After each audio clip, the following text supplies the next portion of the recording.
ভাইরা আমার, আল্লাহ মুমিনকে বলেন সাহায্য চাও।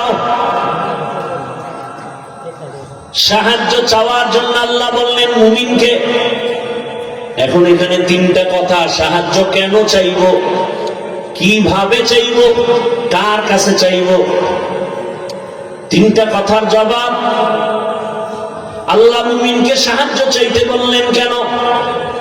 বলে দুনিয়াতে কেউ কারো সাহায্য ছাড়া জমিনে চলতে পারে না।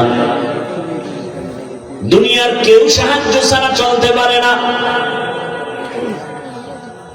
এতগুলো মানুষ আপনারা বসে আছেন আমার বয়ান শোনার জন্য। আমি কি পরিপূর্ণ মানুষ হয় না?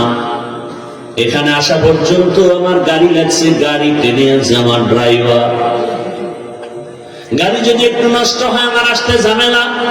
আবার ড্রাইভার থাকলেও হবে না, পাম্পে গিয়া ওখান থেকে তেল নিতে হবে। পাম্পের যারা বসে আছে ওরা সব বেশিরভাগ মূর্খ, তেমন শিক্ষিত টাইটেল নিয়ে ওখানে বসে নেই। আমি যদি বলে আমি এত বড় বক্তা, তোর মতো মূর্খের থেকে তেল নিব না, কত তুই মর।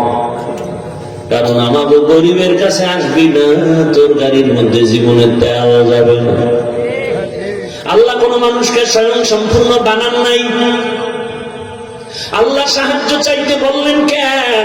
আল্লাহ তার এক জবাব দিয়ে কোরআনে বলেন ওয়া খুলিকাল ইনসানু যায়ীফা। আমি মানুষকে বড় দুর্বল করে বানাইছি, মানুষের মতো দুর্বল কোন প্রাণী বানাই নেই। মানুষ এত দুর্বল, পিপিলিকার কাছেও দুর্বল। আল্লাহর বানানো ক্ষুদ্র পিপিলিকার কাছে আমরা দুর্বল, একটা মশার কাছে আমরা দুর্বল, মানুষের বানানো জিনিসের কাছেও মানুষ দুর্বল। 2 টাকা দামের একটা প্লেট বানাইছে মানুষ, ওই প্লেটের কাছেও সব মানুষ দুর্বল। এই যে স্টান বানাইছে মানুষ, এই মানুষের স্টানের বাড়ি খেয়ে জাগাত নাই। ইট বানায় মানুষ, ইটের একটা টুকরা পড়ছে জাগাত শেষ। তাহলে মানুষ নিজের বানানো বস্তুর কাছেও দুর্বল, আল্লাহর বানানো ক্ষুদ্র পিপিলিকার কাছেও দুর্বল। পিপিলিকায় যদি মেজাজ গরম করে, একটা বনিয়াদমরে ঘুমাতে দিব না, খাইতে দিব না। কোন বনিয়াদম খাইতেও পারবে না, ঘুমাতে পারবে না।